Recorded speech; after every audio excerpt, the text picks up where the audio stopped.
Hey guys, it's Ross Scott on the Space Couch 8. We're joined by LOM because we're going to have a look in here, the Essential Guide to Droids, to see what it says about the LOM-series of droids. So here is the spread, and obviously there's a bit of backstory here, and here are some details on the actual droid. So I will read out what it says. Excuse me. The LOM protocol droid. The corporate rivalry between Cybot Galactica and Industrial Automaton is legendary. No case better illustrates their boardroom backstabbing and petty mudslinging than the development of the controversial LOM protocol series. Cybot Galactica has long been the overwhelming leader in the protocol market, a position that Industrial Automaton wanted to challenge. Realising they couldn't afford to struggle with Cybot's dominant 3PO model for the all-important human consumer, IA decided instead to get their feet wet by releasing a droid tailored for niche alien species. If sales met or exceeded expectations, IA had plans to produce a human-based protocol series within 2 years. Work on the LOM project was swiftly approved and initiated. Mindful of the disaster their competitor had suffered with the Lurian PD series, I'm not familiar with that, I'll have to check into that I think, IA made sure not to define their buyers too narrowly.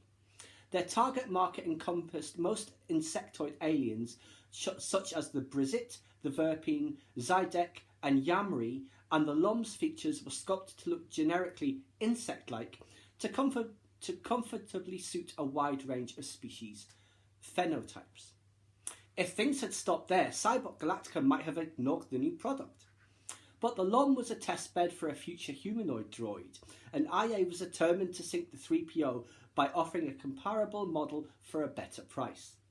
Their designers approached parts suppliers such as SynthTech and, through some crafty deal-making, attained many identical technical and peripheral components. The net result? From the neck down, the droid could easily be mistaken for a 3PO model. Like its rival, the LOM possessed an AA-1 verbobrain and a Tranlang 3 communications module packed with millions of galactic languages.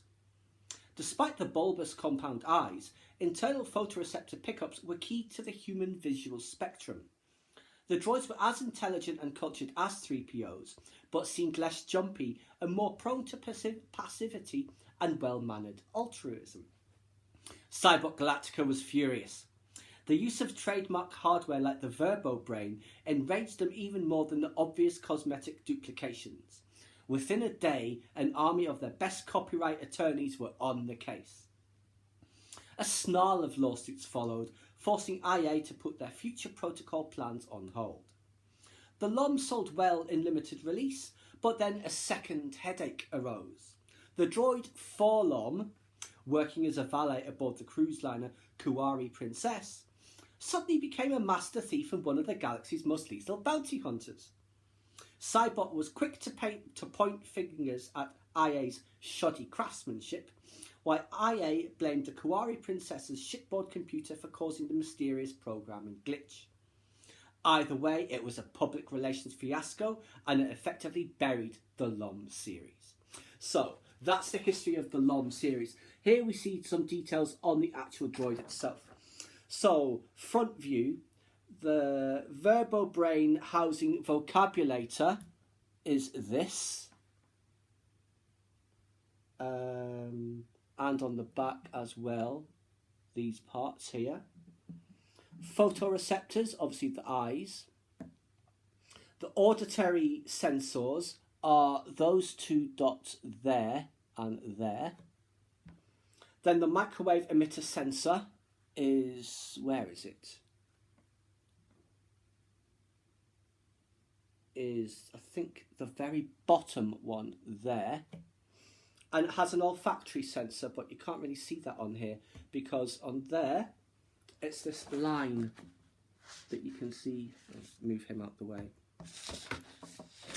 The line here, there. So now we'll just stand him back up again. If he will stand. Yes, he will stand. So his recharge coupling is the round circle in the centre of his chest plate that you can see highlighted there. I'll just point it out here. Then the power bus cables, obviously his waist, you see here, like you see on the 3PO model. And he has a reinforced knee joints and intermotor actuating coupling. And that is those side bits that you can see here. Move this book.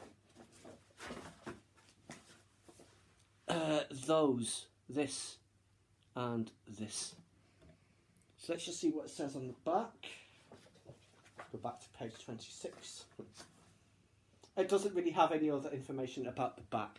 But yes, that is just details on the LOM-series, specifically for LOM, with that little bit of nugget of information about him.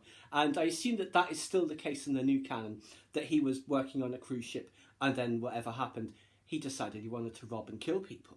So yes, first one out of this. There's several others I do have planned of the well-known droids, like the 3PO, the IG-88, and various ones of the R-series, which we shall work through in due course. But for now, guys, that is just what the Essential Guide to Droids has to say about the LOM-series protocol droid. Please subscribe to my channel if you enjoyed this content. Leave me a comment or suggestion for upcoming topic you'd like to see discussed, or like the video.